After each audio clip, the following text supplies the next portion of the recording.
زين للذين كفروا الحياة الدنيا ويسخرون من الذين آمنوا والذين اتقوا فوقهم يوم القيامة والله يرزق من يشاء بغير حساب۔ فرمایا کہ یہ تو مسلمانوں کے کرنے کے کام نہیں تھے، زینا للذین کفروا الحیات الدنیا، دنیا کی زندگی تو کافروں کے لیے خوبصورت بنائی گئی تھی، اور ان کا کام کیا ہے؟ وہ اپنی دنیا میں ترقی کر کے اہل ایمان کو بے وقوف سمجھتے ہیں، وَيَسْخَرُونَ مِنَ الَّذِينَ آمَنُوا، حقیقی ایمان والوں کا مذاق اڑاتے ہیں، وَالَّذِينَ اتَّقَوْا فَوْقَهُمْ يَوْمَ الْقِيَامَةِ، اور وہ لوگ جنہوں نے تقوی اختیار کیا قیامت کے دن وہ ان سے اوپر ہوں گے۔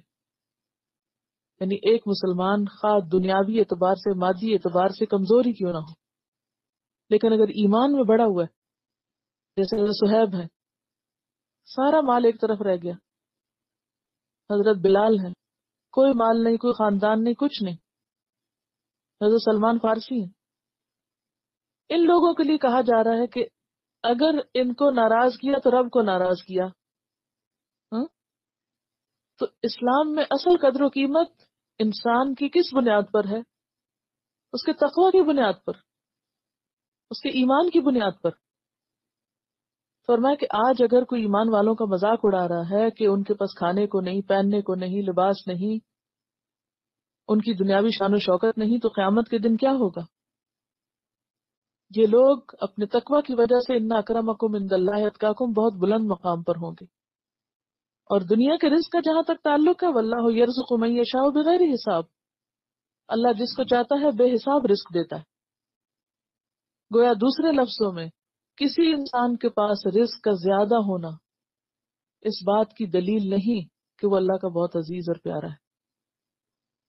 کوئی شخص مکمل طور پر بھی کنگال ہو کر مادی اعتبار اور مادی معنوں میں مکمل طور پر فقیر ہو کر بھی کہ پورے کا پورا مال وہ لٹا بیٹھے اللہ کے راستے میں یا اللہ کی خاطر، وہ اللہ کے نزدیک بہت ہی عزیز اور محبوب ہو سکتا ہے۔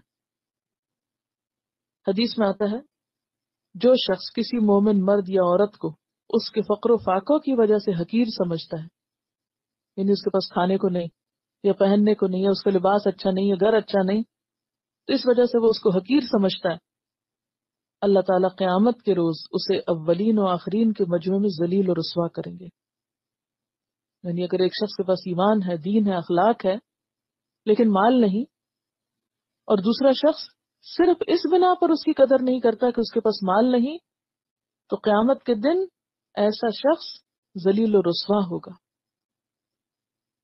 اصل میں مسلمان جو تھے وہ اس دور میں معاشی اعتبار سے بہت ہی کمزور تھے۔ وہ خود سوچے کہ سارا مال و متاع ان کا پیچھے مکہ میں رہ گیا، پھر ہر سال جنگ ہو رہی ہے، طرح طرح کی مشقتیں ہیں، فاقے ہیں، بھوک ہے، تکلیف ہے۔ تو ایسے میں جو منافق تھے وہ بہت امیر لوگ تھے، مدینہ کے امیر ترین لوگ جو تھے وہ منافق تھے یا پھر یہود تھے، ان کے پاس بہت مال تھا۔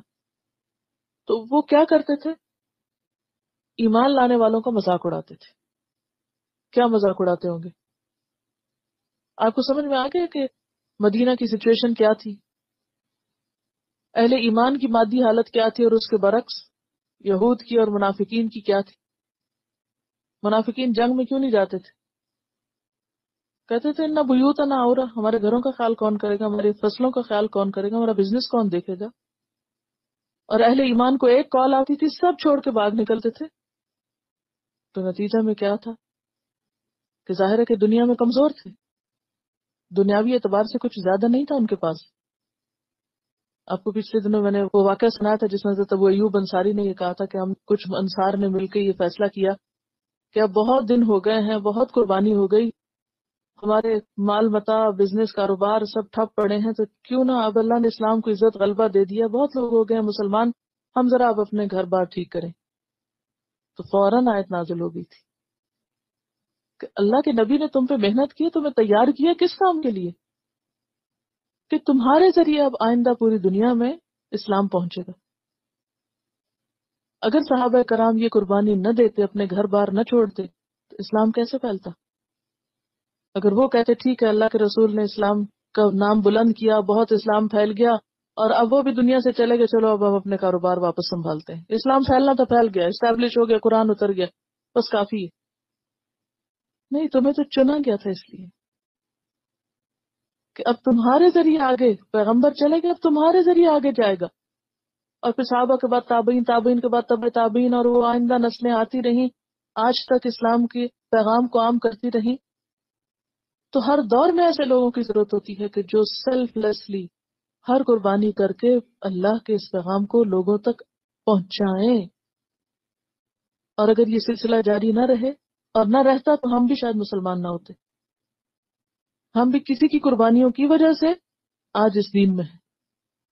اور آج ہم قربانیاں کریں گے تو دنیا کے 80% آبادی کو اسلام کا نور ملے گا، اسلام کی روشنی ملے گی. لیکن آج کے مسلمانوں کو یہ بات سمجھانا ہی بڑی مشکل ہوگی. اگر کوئی ایسی بات کرے وہ کہتے ہیں یہ کس دنیا کی باتیں ہو رہی ہیں، یعنی یہ باتیں اجنبی ہو گئی ہیں، یعنی کس چیز کے لیے تم اپنا وقت اور اپنا یہ سب کچھ لگا رہے ہو؟ یہ بھی کوئی کرنے کا کام ہے؟ جس نے ہدایت پانی ہوگی خود ہی پالے گا. یہ کوئی ہماری ذمہ داری کہ سب مسلمان ہو؟ تو پھر کس کی؟ اس کا نام بتا دیجئے جس کی. اگر ہر مسلمان یہی سوچتا ہے کہ میری نہیں ہے، پھر وہ کس کی ہے؟ اور پھر آپ دیکھیے کہ اللہ تعالیٰ فرمائے اللہ رزق دیتا ہے جس کو چاہتا ہے بے حساب. اور آپ کو معلوم ہے کہ یہی غریب مسلمان مہاجرین انصار چند سالوں کے بعد ان کے پاس اتنی دولت آئی تھی کہ مدینہ کا حال کیا ہو گیا تھا معلوم ہے آپ؟ سب دینے والے تھے، لینے والا کوئی نہیں رہا تھا. یعنی تم سمجھتے ہو کہ اسلام کے لیے قربانیاں کرنے والے ہمیشہ بدحال ہی رہیں گے؟ نہیں، ان کے دن پھر جائیں گے، دنیا میں بھی پھر جائیں گے.